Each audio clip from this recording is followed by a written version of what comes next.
I ended up in times where I could not sleep because I continued seeing demons. Sometimes I'd bring ladies in my apartment and they'd be possessed. You know, so there's the spirits that I'm not understanding. Some spirits would tell me that when we know you, you know, you actually who and who and who and who. You know your grandmother, you know everything. You can't tell us who you are. Why are you disrespecting us? You know? And I started speaking to like different spirits at my house. There was like I could not sleep without alcohol. So I think that drove me more and deeper into me drinking more alcohol. Yeah. So, because now I couldn't sleep and I had like my wines in my apartment. Every day I had to finish a bottle before I sleep. You know, because I just kept on seeing stuff. You know, see stuff coming in my house and changing appearance and whatnot. There was just more and more that I saw. So, I think with that happening, I saw that no man, my life is just being worse and worse and worse. And I remember that no man, I know a savior who once saved me before. I know a guy who once took me out of this before, you know. And I think when I realized that like I could not sleep, it was a problem now, you know. And some of my friends just started being worse and worse, you know, with that incident where a friend that always chilled in my place came before an incident happened.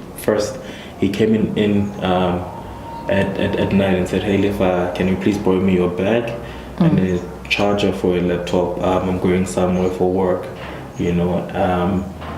And so I gave him my stuff, you know, my bags and whatnot. I was like, "No, it's fine, we'll bring it tomorrow." Only to find out that person would kill someone, you know. And after they killed someone, the first person they ran to, it's me. Not knowing what happened, as Nama was gullible, I was like, so I used to would walk to a place where I got my groceries at. And I remember meeting the person on the way while I'm going there. So me, I'm happy, I'm thinking my bags are coming back very early in the morning.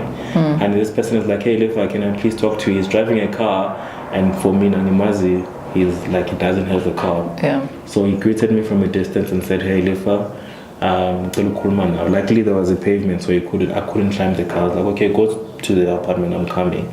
First took me around and he showed me blood stains on the tires. Because the first lava and I was like, okay, this looks, if later I prank, it's a good one, eh? And then he took me in. He's like, "Okay, come through." And then he opened the door again. And then he was a part of clothes covering the body. And then he took the clothes off that person. And then there was a woman without a head. You know, and so me, I'm like, nah, this is not possible. Who does this? You're not living. And I'm sure you probably drunk or something. Yeah, Papa Lasagna, you know. So I laughed. She's like, "Look, I'm not joking, Joe." You know, because like I think at the time when I saw someone who has passed on, you know, their bodies are very different from someone who's leaving. So me, I laughed. But then when I started seeing blood in parts of him, I started realizing that, hey man, this thing is not a joke. But why there's so many things happening in just one time? So hey, now I got up to and then I was like, "Can I please come into your apartment?" And I was still in shock, you know. I just walked him there and I was scared to Zumbula and everyone thought a witness. You know, so I didn't know what to do really, you know. But then he explained what happened, and for me, I was just seeing how my life was busy, you know, going deeper and deeper into the dark, you know. So I didn't know what to do. I just froze for some time, and I didn't know how to feel about it, and I didn't know even how to report it, you know. And as time went by, I think I just remembered with no man, I know God, let me try and get back to him. And going back to him was definitely not easy because I had not spoken to him for a long time. So I was trying to get back to God, and it was very hard. You know, I remember it was hard, but then I was like, because I'm desperate, you know what, I'll even fast. You know, so I decided to fast and read the Bible. And when I read the Bible, I saw how the Israelites would fast because they were desperate for him.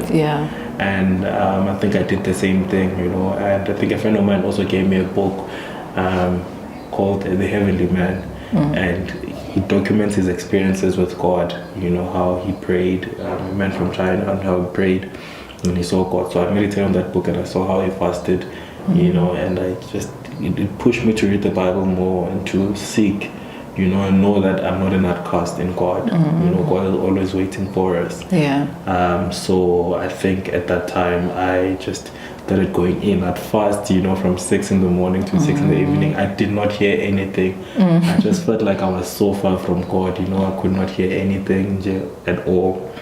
And I just continued trying to seek him.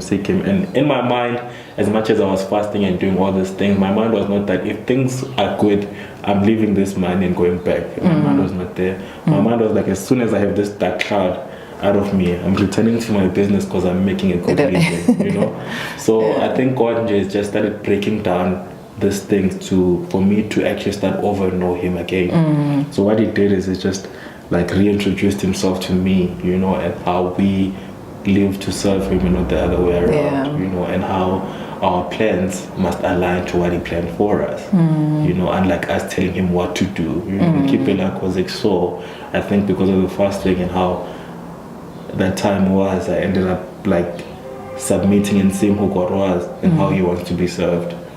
And I remember, you know, I did that for like every time. I did that 5 days a week at Mpho, Saturday and Sunday, you know, because I was still an addict, I was still alcohol addict. I couldn't, it was getting better, but the moment I stopped praying, these things would come back into my life, you know. So, and now I'm seeing the struggles that I'm facing. So, yeah, every week I'd fast. I think I did that for like a month or two. And then in the last month, that's when God started speaking again. And I remember there's this one time when he spoke, I didn't even believe what he said, because he told me, I dreamt, and the first time it was a dream that said that, you know, like everything will be fine. I will restore you, and not just you but your family.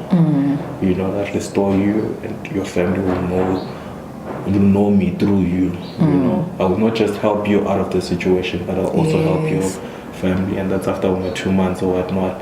So I woke up and I was like, Anjan, what is this, you know? But then I continued fasting and praying, because I still did not understand what that meant. Me, I just wanted this cloud out so that I can go back to my business and make money, because I still went to God selfishly, but he continued making me understand what he meant. And I remember there was this one time when I prayed and I got the confession, and I felt it where it was like, leave everything. My mind was just saying everything, leave everything and start over with me. And I started crying because I was praying. It was like, leave your door and come back to me. Leave everything and come back to me. Leave. And at that time I was already owing 3 months of rent, because everything is just a spiral, you know, of this happening, that happening. So I was like, don't take anything. I felt it. I could hear, my mind kept on repeating the same thing, like how I felt when I first met him. So I did that, you know. I started by crying because I didn't understand. I thought that you were going to take me out of the situation, you know, and then so I can make money again. When they want me to leave everything that I worked for and start over, I was still battling in my mind. But I remember God just lining things out for me. Leave everything. I will take care of you. I remember the dream that I had. I'll take care of you. Not just you, but your family. Your family, You understand?